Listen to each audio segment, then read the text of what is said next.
This is a presentation of Northeast Streaming Sports.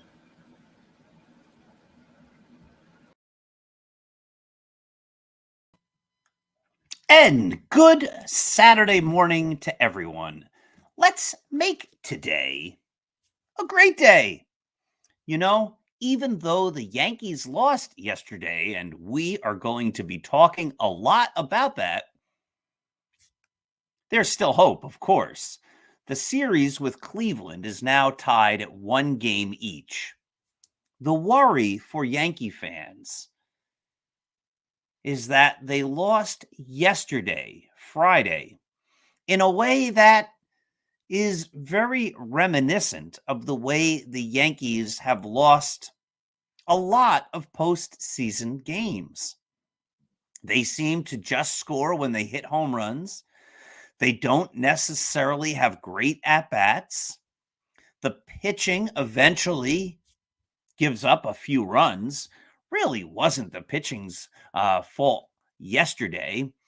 And they make some bad plays in the field that result in runs. So we'll talk all about that. The Yankees will play tonight in Cleveland and then again tomorrow in Cleveland.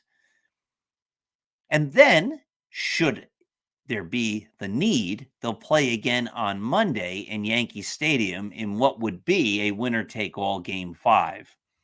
It's a best-of-5 series, so it's the first team to win 3 games who will be, obviously, the winner of the series. And so with that in mind, these next 3 games are super important. Whoever is going to win is going to have to take at least 2 out of 3.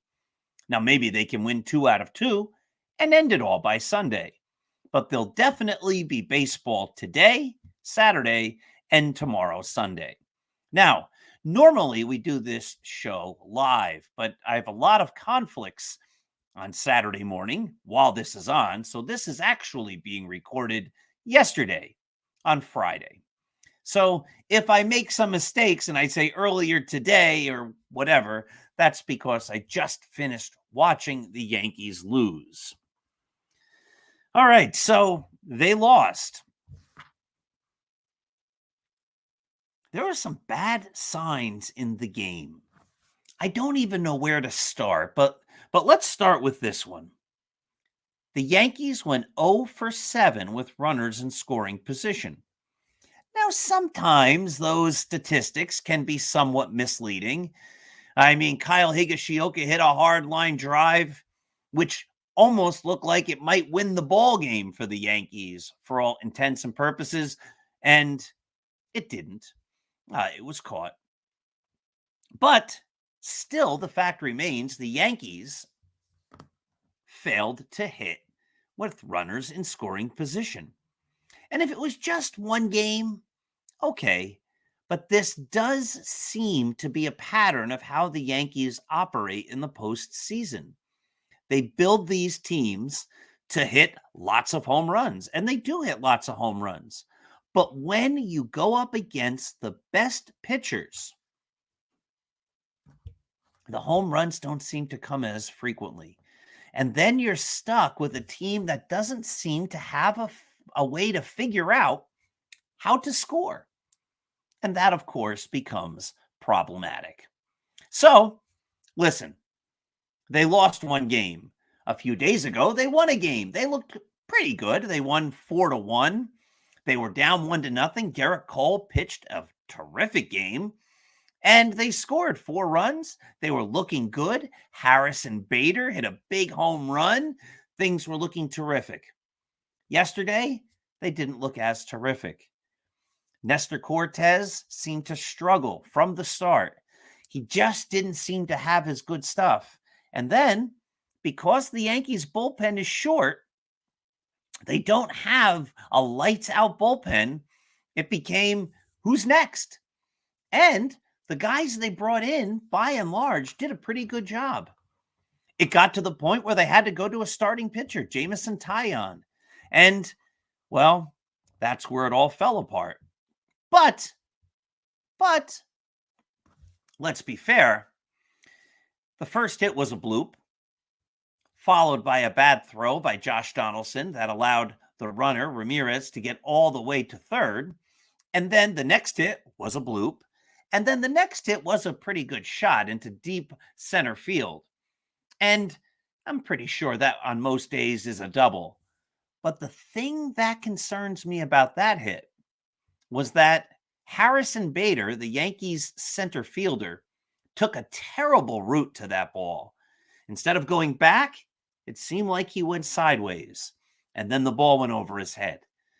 Now, every single outfielder is going to make a bad play along the way. That's just what happens. But here's the thing. Harrison Bader was brought in because that wasn't supposed to happen. The idea was when Harrison Bader comes to the Yankees, nothing is going to fall in center because he's just so good. In fact, they said during the broadcast, what a guy. When Brian Cashman had the opportunity to get him, they had to get him because he has such great instincts, and you can't teach instincts. And that's probably all true. But his instinct on that play wasn't so great. And then he made a bad throw. He bounced it. So, for a guy brought in to be the defensive specialist, for the guy brought in because that's his calling card, it wasn't the greatest look. Now, again, let's be fair. He has played very good center field. And up until that point, I hadn't seen any plays he made that weren't terrific. Or at least he made all the plays he was supposed to make. So everybody's going to make a bad play along the way. That's going to happen. The thing is, again, he was brought to this team to make great plays in the postseason. And let's also be fair. By the time he misplayed that ball, Cleveland had already scored the go-ahead run. And so the Yankees were already down. His bad play resulted in another run, but the Yankees never even got that first run back in the bottom of the inning. And so in the end, that bad play didn't really impact whether or not the Yankees were going to win. I'm expecting and hoping for better defense out of Harrison Bader the rest of the way. Now, let's be fair again. The Yankees traded Jordan Montgomery to get Harrison Bader. And their logic at the time, which I disagreed with. I said it here. I've said it on the Bronx Beat podcast. I said it on the Start Spreading the News podcast. And I wrote about it on Start Spreading the News, the Yankees site. I don't know how you can trade a pitcher in July or early August and say at the time, I know this guy won't be pitching in October. That was basically what they said. He has no role in the starting rotation in October. Well, if the Yankees get to a game 5, guess who would be pitching that game 5, I would think? It would probably be Jordan Montgomery's game, wouldn't it? But to be fair, on the other side, the Cardinals were in the playoffs and they did not start Jordan Montgomery. But again, they only played 2 games, but he didn't get either of those starts. So it's complicated.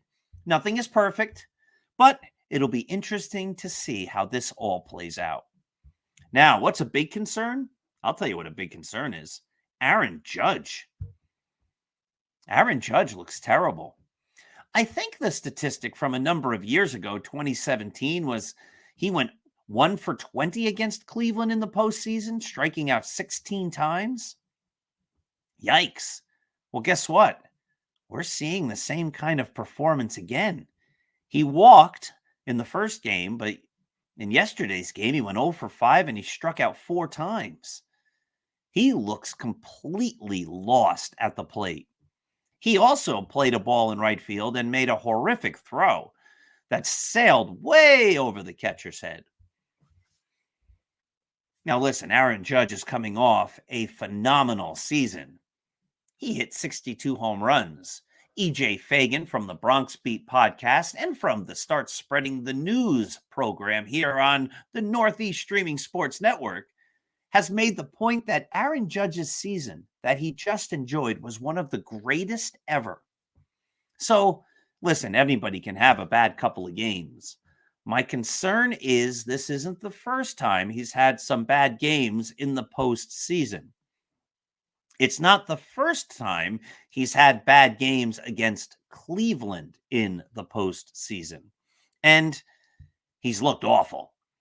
He's looked completely lost at the plate. It'll be interesting to see what the Yankees do, what Aaron Boone does in game 3. I think you have to stay the course. I think you have to keep batting Aaron Judge first, even though he's not setting the table in any way, shape, or form. And if I were the manager, which I'm not, but I would never bat my slugger, my best home run hitter, first. I understand the idea. He draws a lot of walks, he gets on base, but sometimes I think we look at things from new perspectives and we think that our new ideas are so much greater than the old ideas. And, well, I don't think Mickey Mantle batted leadoff all that often, and I don't think Joe DiMaggio did, and I don't believe Reggie Jackson did, or Lou Gehrig, or Babe Ruth. I mean, usually you want your big slugger to hit lower in the order. The old idea was you bat your best hitter third, and your best power hitter fourth. And I know we look at things and we analyze them and we dissect them and we try to find new and better ways, and that's all great and good. But I think sometimes it's human nature to come up with a new idea and think that that new idea is just the greatest new idea. It's better than what everybody else thought about. And look how smart I am because I'm doing it. I think we do that as people. We think our new ideas are sometimes brand new, even if they're not. Or if they are, we think they're more brilliant than what anybody else has ever come up with. And just sometimes they're not. I would not bat Aaron Judge first. I would have never batted him first, except maybe for the home run chase when the division was basically all locked up. The Yankees had guaranteed the bye. And by batting him first, that gets him a few more at bats, probably over the course of a couple weeks, to get him better opportunities to set the record. I get it. Sure, bat him first. Of course, I do have to wonder if, or how often, when he was chasing Babe Ruth, that Roger Maris got to bat first. And I wonder how often Babe Ruth batted first when he was chasing his own record to get to 60 home runs. But that's neither here nor there.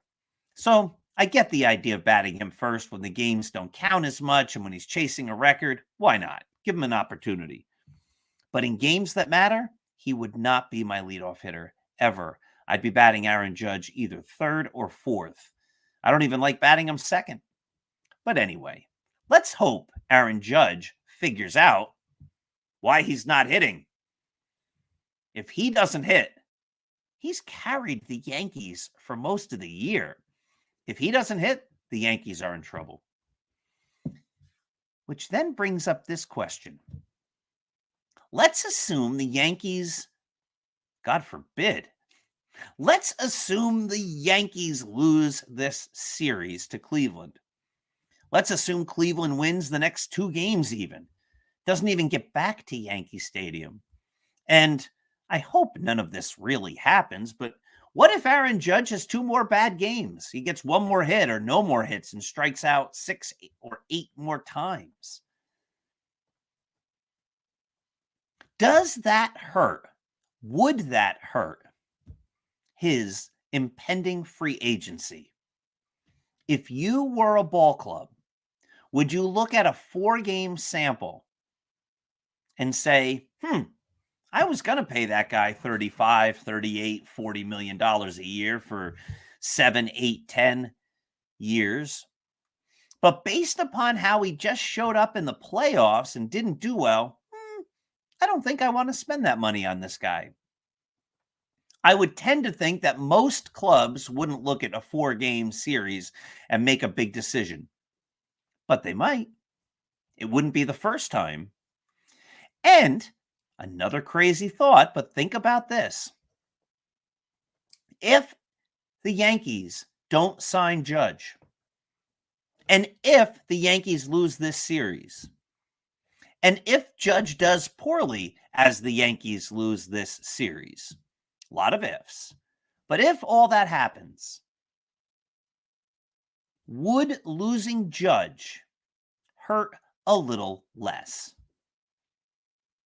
In other words, if the season ended and the Yankees didn't make the playoffs and Aaron Judge had his MVP season and ended the year with 62 home runs and all that glory, if he then left, well, that's what everybody would remember was all the glory and the great moments. It would hurt. If he leaves after performing poorly in a disappointing playoff series, do the fans rationalize it more and say, well, he didn't come through in the playoffs, he's not a big postseason guy, etc.? I don't know. The Yankees have not brought back World Series MVPs. That happened to John Wetland, and that happened to Hideki Matsui.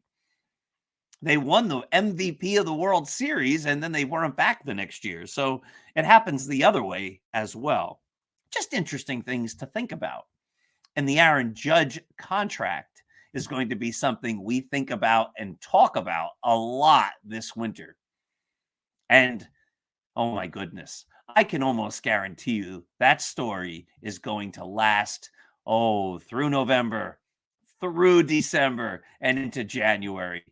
These big free agent signings just don't seem to happen quickly. I hope they do. I hope he makes a quick decision and then we can see what happens and talk about the fallout. He's back. This is what you need to do to build around him, or he's gone, and this is what you need to do to replace him, etc. But all that's coming up. Right now, we have a playoff series the Yankees need to win. So Luis Severino goes for the Yanks tonight. He has looked terrific since coming back from the IL. I'm very confident he can pitch a great game. So I think the Yankees should be okay tonight. And then tomorrow, Sunday, well, Garrett Cole will be pitching on normal rest. So the Yankees have a great chance. There's no reason they still can't pull off the victory in this series.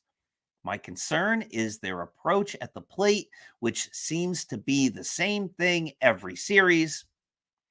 All or nothing, swinging, big swings and misses, lack of clutch hitting, and then the occasional poor play in the field, throwing the ball when you don't need to throw the ball. When Josh Donaldson threw that ball in the 10th inning yesterday after that bloop single, the runner was basically at second base already. He threw it hard to second, wildly to second, which allowed the runner to go to third with nobody out. And it was at that point that it was basically doomsday for the Yanks. All right. But again, Cleveland is not a pushover. I showed the statistics on the Start Spreading the News site in the numerous columns. Cleveland played better than the Yankees in the second half. They played better than the Yankees in September. And they had a winning record against a whole host of the teams in the postseason this year.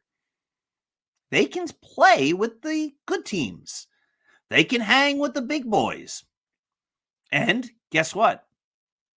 They're hanging with the Yankees. Tonight's game will be huge. Tonight's game, if the Yankees can win, will put them right back in the driver's seat. If they lose, Yankees could be in trouble. Garrett Cole would be pitching game 4 tomorrow to keep the season alive, and then they would have to go back to New York and win again. You know, I don't like this 4 games in 4 days after the team plays basically once in 8 days. I know the idea, more playoff teams, longer playoffs, let more teams qualify. It builds interest in the sports. The postseason is what it's all about. I get it. And we had a discussion on the Mac and Jack show about a week ago. Does finishing in first in baseball even matter anymore? And I think I was the only one who said it does, because I still think it does. But when so many teams qualify for playoffs, it does mean less. And the teams that finished in first got that bye, which is good to get your team healthy and to get your team ready. I get it. But on the other hand, sitting all that time might not be good. Now, we won't be able to decide if that's a great thing for a number of years. How does the layoff impact the team that has the layoff in going forward in the series? Do those teams tend to lose more or win more? And whatever happens this year isn't going to be really telling. What will be telling is what happens over time.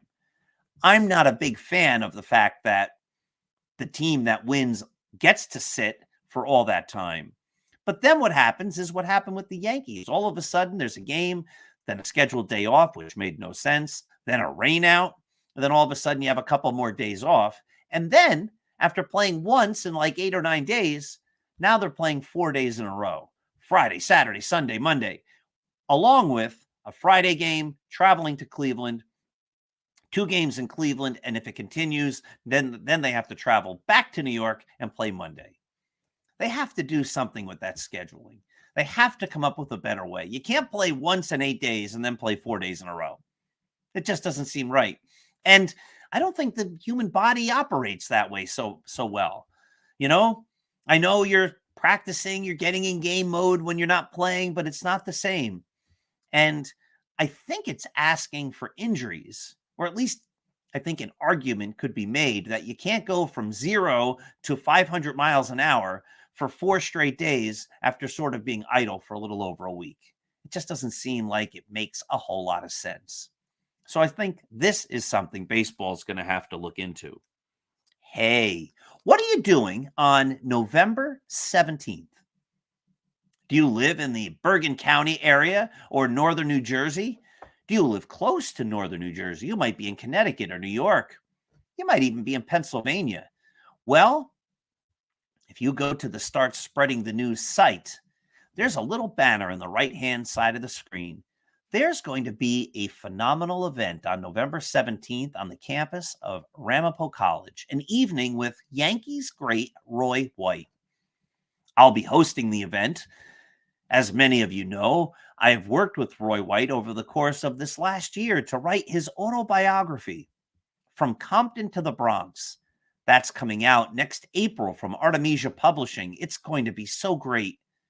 It is a fantastic book. The history of one of the great Yankees of all time. In fact, probably the greatest left fielder in Yankee history. Tell you what, here's a fun thing. Go online and go to Baseball Reference and look up the top 50 Yankees all time in position player WAR. You know who the 11th greatest Yankee by WAR is in the history of the Yankees? Not Reggie Jackson. It's not Roger Maris. It's not a whole lot of guys. The 11th greatest Yankee of all time is Roy White. And I think a great argument can be made that he's the greatest left fielder in the history of the team. If you put Babe Ruth in right, you put Mantle and DiMaggio in center, that's really where they played. And you think about who the great left fielders were. Ricky Henderson was really good, but he only played a couple years. Winfield was really good, but he basically played right field. Bob Musial? No, Bob Musial, I think, was a great player whose statistics look better because of the era in which he played. Take a look. Think about it. You tell me who's a better left fielder on the Yankees than Roy White, especially when you realize that he's 11th all-time in WAR. You'll get a chance to meet Roy White at this special event at Ramapo College on November 17th. We're going to talk about his childhood in Compton. We're going to talk about the fact that as a kid he had polio. We're going to talk about the fact that he played in the Jim Crow South in the 60s and faced segregation and discrimination. And it was a rough time. And we're going to talk about how he overcame all of that and became a great Yankee and a world champion 2 times. and how he then went to play in Japan and became a world champion for the Yomiuri Giants of Tokyo. Only two people have won World Series with the Yankees and the Tokyo Giants, the greatest teams in two countries. Roy White was the first. The other, Hideki Matsui. So Roy White was also a Yankee coach, a Yankee executive. He is fascinating, great person to talk to. An Evening with Roy White, November 17th, 2022. Go to Start Spreading the News, click the banner, register now. You won't be disappointed. There's also going to be a live auction. Everyone will get Roy White's autograph on an 8x10 picture. It's going to be fantastic. I can't wait to see you there. So, the Yankees, big day tonight. Big night tonight, I guess. Big night tomorrow. Should be a lot of fun. Hey, if you have some time to read, I'd like to recommend my wonderful Yankees book, The Least Among Them. It's won numerous awards, all sorts of awards, including National Review saying it was one of the books to read from 2021. In that book, we tell all sorts of great Yankee stories. If you haven't read The Least Among Them, I highly encourage it. Last week, we talked about my other book, Impossible is an Illusion, motivational essays, a great, great, great way to spend some time. And if you haven't read my novel, Scattering the Ashes, yet, oh my goodness, you really need to. Scattering the Ashes is one of those stories that's going to warm your heart. It's a story about a father and a son. It's a story about love. It's a story about God. It's a story about family. It's a story about baseball. It's a story also about the marathon, the New York City Marathon. It's about setting goals and trying to reach those goals. It's about so much. I promise, if you haven't read Scattering the Ashes, and you do, you're going to be very, very pleased. All right, so already we're at the bottom of the hour. Where does the time go? I want to thank you all for tuning in. As you know, at 8 o'clock, the Mac and Jack debate show comes on. Normally, I'm with Mac and Jack. Today, it'll be Jamie Pags. I won't be there. I'll see you there on that show next week. Coming up on Monday on the Northeast Streaming Sports Network is the Start Spreading the News show with me and EJ Fagan. We'll be talking Yankees baseball. Hopefully, we'll be talking the fact that the Yankees won. Let's hope. Until then, my friends, thank you for tuning in. Let's hope Aaron Judge gets a lot of big hits. Let's hope the Yankees pitching does what it's supposed to do. And let's hope the Yankees win so they can go to the next round and face what looks like it'll be the Houston Astros. Thanks for watching. Have yourselves a wonderful day. Remember, you can make today great. Even if the Yankees lose, the day can still be a great day. Be good. Take care.